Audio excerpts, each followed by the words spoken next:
petit canard Trump. On n'oublie pas. Ce week-end, une légende du cinéma nous a quittés. Sean Connery est mort à 90 ans. Comment est-ce qu'on annonce la mort de 007 ?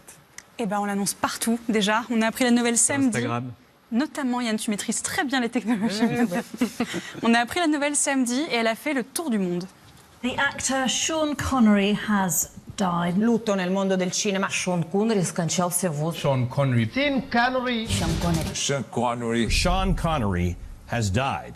Les médias lui rendent hommage depuis 2 jours et à les entendre, on n'a pas seulement perdu Sean Connery, on a surtout perdu...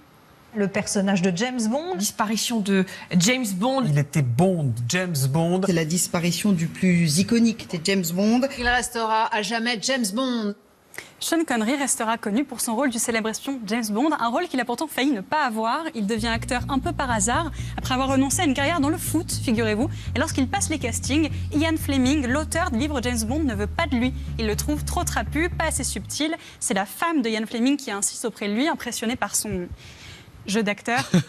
Il décroche le rôle et après la sortie de James Bond contre Dr. No en 1962, même Ian Fleming s'incline. Sean Connery crée la formule James Bond qui deviendra culte, de l'action des James Bond girls sublimes qui lui tombent toutes dans les bras, comme Ursula Andress et son maillot de bain culte, mais aussi beaucoup de clichés sexistes et racistes. Les James Bond girls, ils leur demandent rarement leur consentement, alors entre la culture du viol et l'humour un peu colonial, aujourd'hui aux États-Unis, certains appellent même à boycotter les films de James Bond. Et Sean Connery ne se défera jamais vraiment complètement de son rôle, même s'il en avait vraiment marre de l'étiquette. L'acteur et le personnage d'espion nymphomane se sont complètement confondus. D'ailleurs, ce qui revient souvent dans les médias, c'est son côté sex symbole. Il a laissé pas mal de groupies derrière lui.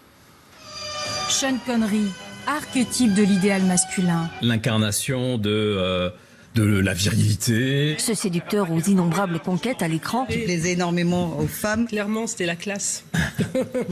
Même notre ministre de l'économie, Bruno Le Maire, est tombé sous le charme.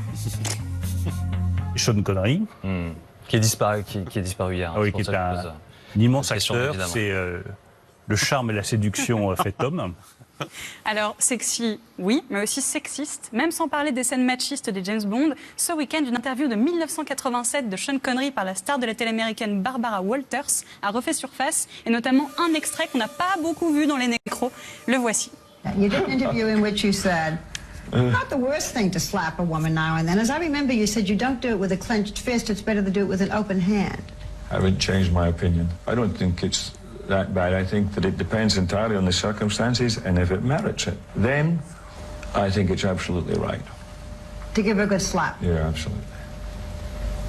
Et ça dure pendant 5 minutes non-stop sous le regard halluciné de la journaliste. Alors je suis désolée, ça me fait pas plaisir du tout non plus d'avoir découvert que le père d'Indiana Jones était un sale con avec les femmes.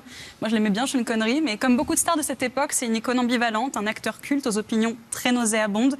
Gardons ça en tête quand on va se refaire sa filmographie, qu'il mérite bien d'ailleurs qu'on se fasse. Il a tourné avec les plus grands réalisateurs, Brian De Palma, Sidney Lumet, John Huston, Jean-Jacques Hano ou encore Alfred Hitchcock dans Pas de printemps pour Marnie, un thriller psychologique dans lequel Sean Connery veut sauver une femme mais ne sait pas comment s'y prendre. C'est un des meilleurs Hitchcock et un de ses meilleurs rôles. On va rester là-dessus plutôt. Merci Ambre.